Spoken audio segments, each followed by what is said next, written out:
हिमालय टेलिभिजनको नियमित प्रस्तुति कार्यक्रम समय सन्दर्भमा स्वागत छ। दर्शकवृन्द, संविधान सभाद्वारा संविधान सभा नियमावली संशोधन प्रस्ताव पारित भइसकेको अवस्थामा संविधान निर्माणका विवादित विषयमा अब सहमति जुटाउन बहुमतबाट मतदानको लागि बाटो खुला गरिएको छ भने एकातिर नेपाली कांग्रेसको केन्द्रीय समिति र संसदीय दलको हिजो बसेको बैठकले जेठ 14 अगावै आफ्नो नेतृत्वमा सरकार बन्नुपर्ने निष्कर्ष निकालेर देशान्तर पनि गरेको छ। यसै विषयमा केन्द्रित रहेर आज कुराकानी गर्नको लागि हामीसँग स्टुडियोमा हुनुहुन्छ नेपाली कांग्रेस केन्द्रीय सदस्य दीप कुमार उपाध्याय। स्वागत छ यहाँलाई। धन्यवाद। संविधान निर्माण प्रक्रिया कहाँ पुग्यो? अब अलिकति फेरि विश्वासको संकट अब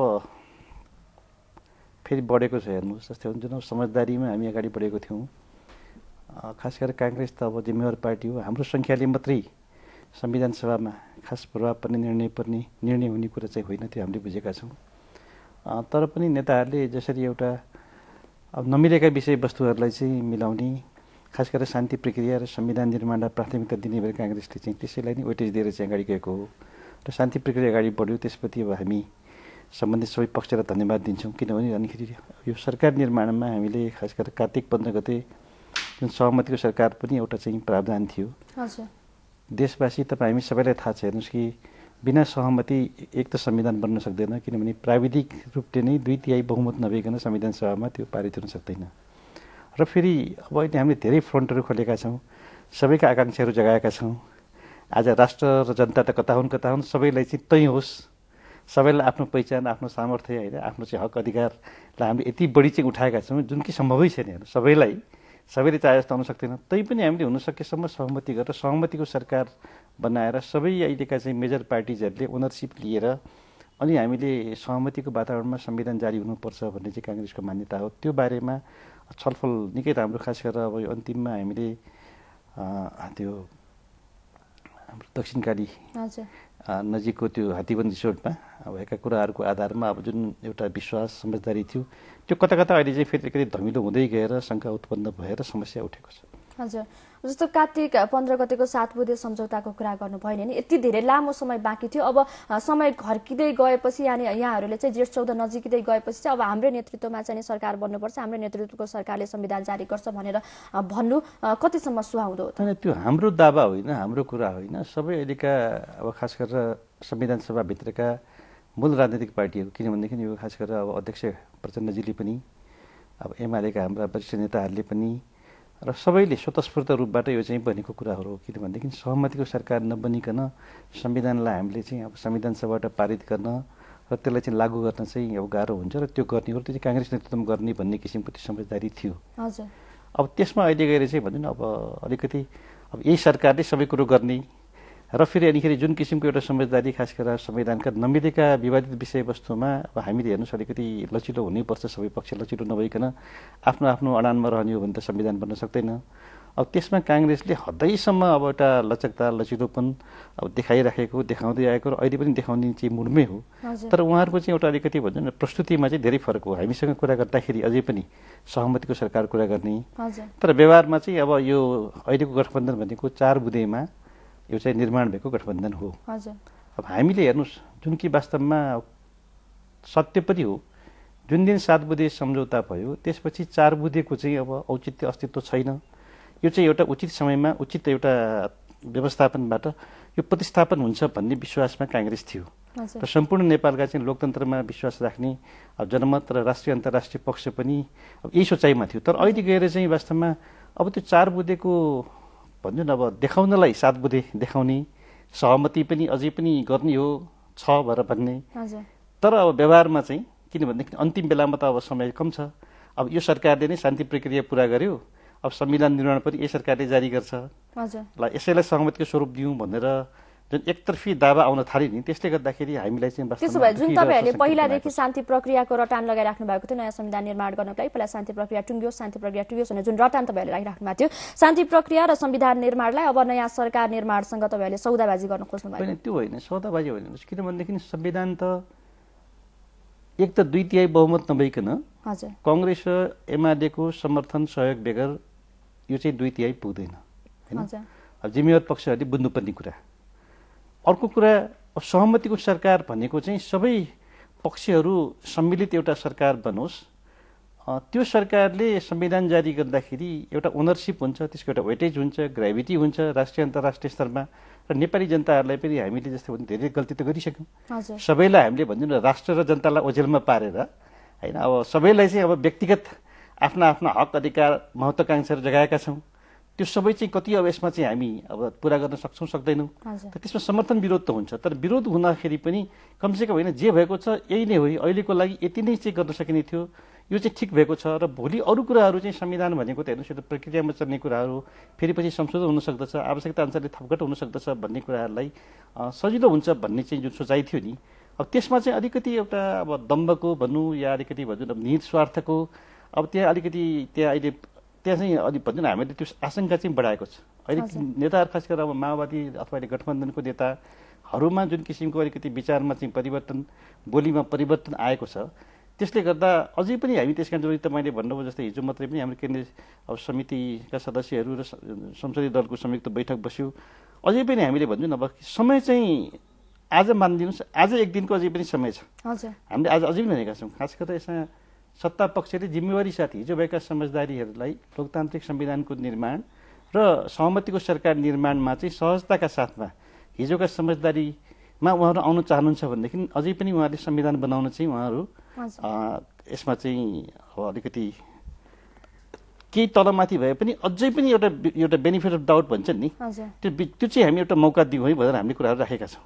नत्र भनेदेखि त कांग्रेस र एमालेको समर्थन बेगर अब ठिक छ संविधान सभामा अब हामीले सरसर्ती पहिलो मस्यौदा पारित गर्नको लागि बहुमत जसोतसो पुर्याए पनि 2/3 त पुग्दैन, अनि कसरी जारी हुन्छ? त्यसमा उहाँहरूको चाहिँ के भनेदेखि अब त्यो जारी नै नगर्ने हो कि भन्ने कुराको चाहिँ अलिकति उहाँहरूले विश्वासिलो वातावरणमा हामीलाई चाहिँ अब विश्वास यो आश्वस्त पार्नु पर्दछ, जवाफ दिनु पर्दछ। दोहोरो स्ट्यान्डर्ड देखाउने बेलामा चाहिँ अब 7 बुँदे भन्ने होइन, त्यही नै बाटो हो भन्ने, तर 4 बुँदे नै हामीहरूको चाहिँ मुख्य कार्य आधार हो। अब हामीहरू चाहिँ एउटा कार्य पद्धति यसको चाहिँ भन्छौँ न अब लाइन अफ एक्सन अब एक्जिक्युसनको चाहिँ लेभल अब त्योभन्दा दायाँमा होइन भनेर जुन किसिमको वक्तव्य आउन थालेपछि अलिकति शङ्का चाहिँ उत्पन्न भएको। हजुर, नेपाली कांग्रेसको नेतृत्वमा सरकार बन्यो भने चाहिँ जेठ 14मा संविधान आउँछ भनेर विश्वस्त हुन सक्छन् जनता? त्यसो भए अनि हेर्नुहोस्, अब नेपाली कांग्रेस अब जिम्मेवार पार्टी हो। हेर्नुहोस्, हामीले के भनेदेखि अरूले जस्तो क्षणिक लाभको लागि, क्षणिक तुष्टिको लागि अब धेरै कुराहरू भन्ने अवस्था छैन। फेरि हामीले हेर्नुहोस् अब खास गरेर अब पहिले सबै अहिले खास गरेर अहिलेको आन्दोलनमा रहेका आदिवासी जनजातिहरू होइन, मधेस, त्यसपछि गएर तपाईँको अल्पसङ्ख्यकहरू, अब त्यसपछि गएर महिलाहरू, सबैका दलितहरू सबैसँग विभिन्न किसिमका सम्झौताहरू भएको छ। त्यसप्रति पनि कांग्रेसको चाहिँ नैतिक रूपबाट हामीहरू चाहिँ एउटा त्यसको एउटा भन्छौँ न जिम्मेवारी अब हामीले ग्रहण गर्नुपर्ने हुन्छ। समय परिस्थिति पहिलेभन्दा अलिकति बदलिएको छ, त्यो बदलिएको सन्दर्भमा सबैको सहमतिबाट, सबैको सल्लाहबाट, समझदारीबाट, समन्वयबाट मात्रै चाहिँ अनिखेरि एउटा निकास निस्कन सक्छ। यो कुरामा हामी सजग छौँ। अरू जस्तो नि एउटा क्षेत्रीय पार्टीको रूपमा आफ्नो मात्रै एउटा स्वार्थको रूपमा हेर्नुभन्दा पनि समग्र नेपाल राष्ट्रलाई, नेपाली जनतालाई इतिहासको विरल अवसर संविधान सभा हो। संविधान सभाबाट संविधान बन्दाखेरि भोलि यो कसैले चाहेर पनि, जुन गेजावली भन्ने गर्नुहुन्थ्यो, कसैले चाहेर पनि, कुनै पनि शक्तिले चाहेर पनि यसलाई फेरि पनि हल्लाउन सक्ने, यसलाई भत्काउन सक्ने अवस्था हुँदैन। त्यसकारण संविधान बनेपछि नमिलेका कुराहरू त मिल्दै जान्छन्। तर संविधान बनाउने अन्तर्वस्तुमा चाहिँ एउटा जुन हामीले अन्तरिम संविधान भनेको लोकतान्त्रिक खाका हो। हेर्नुहोस्, जस्तै हामी हाम्रा वामपन्थी मित्रहरूलाई खास गरेर भन्छौँ कि तपाईँहरूको जनसंविधान भन्ने शब्दावलीदेखि लिएर जे हो नि त्यो कुराहरू जनताको अहिमतबाट, जनताको विश्वास जितेर पछि तपाईँहरूले भन्नु अब हुने निर्वाचनमा 2/3 बहुमत ल्याउनुहोस्, त्यसमा अझै संशोधनका प्रावधानहरू चाहिँ बाट जान सक्नुहुन्छ। मूलभूत रूपबाट हामीले प्रस्तावनामा राख्ने अपरिवर्तनीय भनेका धारा पनि त जनताले चाहे भने परिवर्तन हुन्छ नि त। त्यो त हाम्रो देशमा पनि साक्षी छ। जस्तै यहाँले अब पटक पटक अहिले आरोप लगाइराख्नु भएको छ माओवादीले चाहेकै छैन संविधान जारी गर्नको लागि, संविधान जारी गर्न माओवादीले चाहेको छैन भनेर जुन आरोप लगाइराख्नु भएको छ। तर नेपाली जनताले बुझ्दाखेरि त नेपाली कांग्रेस र एमाले भाजो हालिरहेको छन् भन्ने पनि बुझिराखिएको छ। हैन, नेपाली जनता हेर्नुहोस्, नेपाली जनताले त त्यसरी नेपाली जनता पनि अब मलाई लाग्दछ चेतना धेरै बढिसकेको छ। जस्तै भन्छ नि एउटा मोटो सरल अर्थमा नेपाली कांग्रेस र एमालेले माओवादीको चाहिँ ज्यादतीको विरुद्ध बोल्न सकेन, बोल्न सक्दैन, लड्न सक्दैन भनेर मधेसी मोर्चाको उदय भयो, दलहरूको उदय भयो। त्यसमा फुट्दै गएर धेरै बने। त्यसमध्ये खालि उपेन्द्रजीलाई मैले बेनिफिट अफ डाउट दिन्छु, उहाँको चाहिँ अलि सुरुदेखि नै एउटा थियो। बाँकी सबै त माओ पार्टीमा हुनुहुन्थ्यो, त कोही कांग्रेसमा हुन्थ्यो, कोही एमालेमा हुने नेताहरू होइन। आज उहाँहरू चाहिँ नयाँ नयाँ पार्टी हुँदा नेता बन्नु भएको छ। जनताले त हेरिरहेको छ नि, सबैले हेरेको छ। त्यस कारण के भनेदेखि अब नारा दिनु एउटा कुरा हो, तत्काल भन्दा आकर्षित गर्नु एउटा कुरा हो, तर समाधान गर्न त गाह्रो रहेछ नि त। हुन त भनिन्छ राजनीतिमा अलिकति अब गर्न गाह्रो भन्न सजिलो, तर यहाँ त हदै भो नि त। माओवादीले पनि के भन्यो, के भनेर यहाँसम्म आयो। अहिले हामीले भन्दा पनि त्यो पार्टीभित्रैबाट प्रश्नहरू उठेको छ, त्यस कारण म त्यसमा प्रवेश गर्न चाहन्न। मधेसवादी मोर्चाका यो दलहरूले नेताहरूले पनि नि मधेसको नाममा के गरे, नारा त अनेक किसिमको कुराहरू आयो, तर परिणाम के आयो भन्ने कुरा त जनता साक्षी छ नि। हेर्नुहोस्, जनताले त अहिले भन्नु न, अहिले मतलब अहिलेको आजको अवस्थामा जिम्मेवारीपूर्वक सत्तामा नबसेर पनि काङ्ग्रेसलाई आरोप लाग्ने गरेको थियो, सत्ताभन्दा बाहिर काङ्ग्रेस बाँच्नै सक्दैन भनेर। तर यो त होइन रहेछ त। आखिर एउटा जिम्मेवार पार्टी, ठिक छ, ठुलो पार्टी, एउटा राष्ट्रिय अन्तर्राष्ट्रिय सम्बन्ध भएको पार्टी, बिचको मध्यमार्गी पार्टी जस्तै जनताका चाहिँ मूलभूत नैसर्गिक। तर अहिलेको तपाईँहरूको यो निष्कर्षले त फेरि पनि सत्ता बिना काङ्ग्रेस बाँच्नै सक्दैन रहेछ भनेर एउटा हद भएन र यो पनि होइन। अझै पनि जस्तै भन्छ, अझै पनि एउटा संविधान निर्माणको लागि चाहिँ समझदारी सहितका कुराहरू आएको भए सायद यति हामी झस्किनुपर्ने अवस्था थिएन। संविधान पनि अन्तरिम संविधान त सहमतिको दस्तावेज हो नि, होइन? त्यो त सबैको सहमतिबाट आएको हो। अब त्यसमा डिपाजर गर्ने अधिकार छैन। हेर्नुहोस् है, त्यसभित्र रहेर अहिले संवैधानिक हाम्रो जस्तै संविधान सभाका समितिहरूभित्र सहमति भएका विषयवस्तुहरूलाई हामीले आधार मानेर असहमतिका कुराहरूलाई चाहिँ हामीले सहमतिमा आएर संविधान जारी गर्ने हो, त्यसमा पनि विमति छैन। अब त्यो भनेको लोकतान्त्रिक नै एउटा चाहिँ खाकाको संविधान हो। त्यसमा इमान्दारीसँग उहाँहरू आउनुहुन्थ्यो भने, खास गरेर अहिलेको सत्ता घटक आउँथ्यो भने, त्यहाँ हामीले चाहिँ अझै पनि सत्ताको लागि चाहिँ काङ्ग्रेसले कुनै भन्नु हामी, किनभने सत्तामा नहुँदाखेरि काङ्ग्रेसको चाहिँ सहानुभूति बढ्छ, जनतामा सहानुभूति बढ्छ, राष्ट्रिय अन्तर्राष्ट्रिय रूपमा हामीहरूको चाहिँ भन्नु शाखै बढ्छ। केही पनि छैन सत्तामा अहिले गएर हुने कुरा त। किनभनेदेखि यो अहिलेको स्थितिमा जस्तै अब व्यक्तिगत रूपबाट भन्दाखेरि अब डाक्टर बाबुराम भट्टराईप्रति पनि व्यक्तिगत राष्ट्रिय अन्तर्राष्ट्रिय अपेक्षा थियो, तर उहाँ त यो अहिले गठबन्धनमा प्रधानमन्त्री भएदेखि त स्वार्थीको साख त घट्यो नि त। किन घट्यो भन्दा सम्भवै छैन। हेर्नुहोस्, अहिले राम्रो काम गर्नको लागि पनि त अब त्यो बाध्यता छ, तर उहाँले निरीहता देखाउनु भयो। त्यसप्रति मात्रै हामीहरूको चाहिँ अब त्यसमा चाहिँ अब अलिकति हामीलाई चाहिँ दुःख लागेको छ। हेर्नुहोस्, किनभने भोलि गएर नेपालमा त देशको लागि चाहिने केही व्यक्तित्वहरूमध्ये अब सबै व्यक्तिहरू चाहिँ यसै गरी धुरीसात हुँदै जाने हो, सबैको आफ्नो चाहिँ इरोड हुँदै जाने हो पर्सनालिटी भनेदेखि त कसले सम्हाल्ने। त्यसै गरी यी सब सन्दर्भमा हेर्नुहोस्, हामी काङ्ग्रेसले चाहिँ सत्ताको लागि भन्दा पनि अब सहमतिको सरकार नभई संविधान जारी गर्ने हो भने सहमतिको सरकार चाहिँ अनिवार्य छ। त्यसको चाहिँ कार्यपत्र जस्तै भन्नु तपाईँहरूलाई थाहा छ, अब हामीले संविधान सभा छुट्टै हो, संसद छुट्टै हो, व्यवस्थापिका संसद छुट्टै हो। सरकार निर्माण सम्बन्धमा सरकारको बारेमा व्यवस्थापिका संसदले निर्णय गर्ने हो। त्यो अहिले अधिवेशन छैन। हामीले भनेका थियौँ खास गरेर अब माओवादी पक्षलाई, सत्ता घटकलाई, तपाईँहरूले सदास्यतापूर्वक तुरुन्तै एउटा व्यवस्थापिका संसद आह्वान गरिदिनुहोस्, त्यसपछि अझै पनि छलफल गर्ने बाटो हुन्छ। अविश्वासको प्रस्तावको त्यहाँसम्म जानै पर्दैन। अब त्यो पनि उहाँले चाहिँ गर्न नचाहेको अवस्था देखिरहेको छ। आजसम्म पनि बोलाउनु भएको छैन, होइन?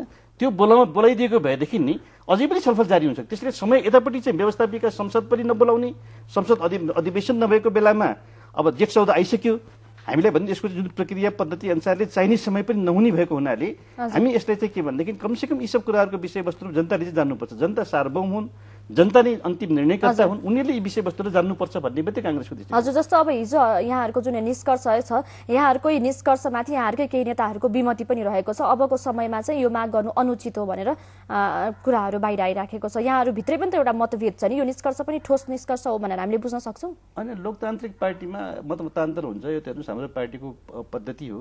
कुनै पनि नयाँ काम गर्नुभन्दा अगाडि सबै साथीभाइहरूको राय सल्लाह लिएर अनिखेरि बल्ल एउटा निर्णय गर्ने। त त्यसमा साथीहरूले आफ्नो दृष्टिकोण राखेर अन्तिममा सबैले भनेकै छौँ कि यो बारेमा नेताहरूले नेतृत्वले निर्णय गर्नुहोस्। निर्णय गरेर, किनभने अब राजनीतिमा नो रिस्क नो गेन भन्छ, होइन? अब त आर्ट अफ एउटा पोसिबिलिटी हो, होइन? गेम अफ पोसिबिलिटी भन्छौँ, सम्भावना खेल हो राजनीति। त्यस कारण तपाईँले हर दृष्टिकोणले नेपाली जनताहरूले जुन अहिले मैले भने संविधान सभाबाट संविधान बनाउने भनेको जनता र राष्ट्रको लागि विरल अवसर हो। त्यो पनि एचिभ हुनु पर्यो, है? त्यो एचिभ हुने काम र त्यसलाई चाहिँ भन्नु न हामीहरूले अनिखेरि अब जुन सहमतिको सरकारका चाहिँ कुराहरू खास गरेर भन्नु अहिले जुन उठेको छ, त्यसमा उहाँहरू इमान्दार हुनुहुन्छ भने त्यसलाई चाहिँ टेस्ट गरौँ। तर यो गर्दा गर्दै समय चाहिँ गुज्रिने काममा चाहिँ हामी चाहिँ नलागौँ। समय छँदै यसमा चाहिँ हामीले रणनीतिक चातुर्यता देखाएर काङ्ग्रेसले आफ्नो भूमिका निर्वाह गर्नुपर्दछ भनेर त्यो अधिकार नेताहरूलाई दिएको, सर्वसम्मतिबाट अधिकार दिएको छ। हजुर, अब अन्त्यमा जेठ 14मा संविधान जारी नहुने भनेर करिब करिब अब जारी हुन सक्दैन जस्तो एउटा वातावरण जस्तो बनिसक्यो। मस्यौदा त कम्तीमा आउला भन्ने आशा छ। यदि त्यो पनि आएन भने जेठ 14 पछाडिको भोलिपल्टको बिहानी कस्तो देख्नु भएको छ? अब हेर्नुहोस्, त्यो चाहिँ अब भयावह नै हुन्छ। हेर्नुहोस्, हामी सबै मिल्दाखेरिको यो परिणाम हो, होइन? हामीले इतिहासमा कसैले कल्पना नगरेका कुराहरू पनि नेपालमा छोटो समयमा सफलता हासिल गऱ्यौँ। अब हामी त हिजोका सबै शक्तिहरू फेरि अब आज चाहिँ आपसमा चाहिँ सहमति गर्न सक्दैनौँ। आफ्नो भन्नु न हातमा भएको माछो गुमाउँछौँ भनेदेखि नि संविधान सभाबाट संविधान बनाउने अवसर हामी गुमाउँछौँ भने अब जनताका पनि अपेक्षा सधैँभरि यो चाहिँ अब म्याद थप्नुहुन्न भन्ने छ, सर्वोच्च अदालतको फैसला छ। त्यसले गर्दाखेरि अब यसमा हामीले चाहिँ गम्भीरताका साथमा अझै पनि नेताहरूले मलाई चाहिँ विश्वास के छ भन्दा यो सबैको चाहिँ अस्तित्वको पनि सवाल हो। भोलि गएर होइन त्यसपछि त भन्नु न सबै राजनैतिक पार्टीका नेताहरू, राजनैतिक पार्टी, अहिलेको यो जुन आन्दोलनकारी शक्तिहरू सबैको चाहिँ अनिश्चित भविष्यमा गएर कसलाई फाइदा हुन्छ र? त्यसलाई हिजोसम्म हामीले जे समझदारी गरेका थियौँ त्यसप्रति इमान्दार बनौँ र अझै पनि हामीले हेर्नुहोस् त्यो इमान्दारिताले चाहिँ निकास निकाल्नु पर्दछ। हजुर, स्टुडियोमा आइदिनु भयो, धेरै धेरै धन्यवाद। यहाँलाई पनि धेरै धन्यवाद छ। धन्यवाद। दर्शकवृन्द, उहाँ हुन्थ्यो नेपाली कांग्रेसका केन्द्रीय सदस्य दीप कुमार उपाध्याय। हिजो कांग्रेस केन्द्रीय समिति र संसदीय दलको बैठकले जेठ 14 अगावै आफ्नो नेतृत्वको सरकार बन्नुपर्ने निष्कर्ष जुन निकालेको थियो यसै विषयमा केन्द्रित रहेर आजको समय सन्दर्भको बसाइमा हामीले कुराकानी गर्यौं। समय सन्दर्भको निर्धारित समय सीमा सकिसकेको छ। समृद्धि र शान्तिको अभियान हेर्दै रहनुहोला हिमालय टेलिभिजन। नमस्ते।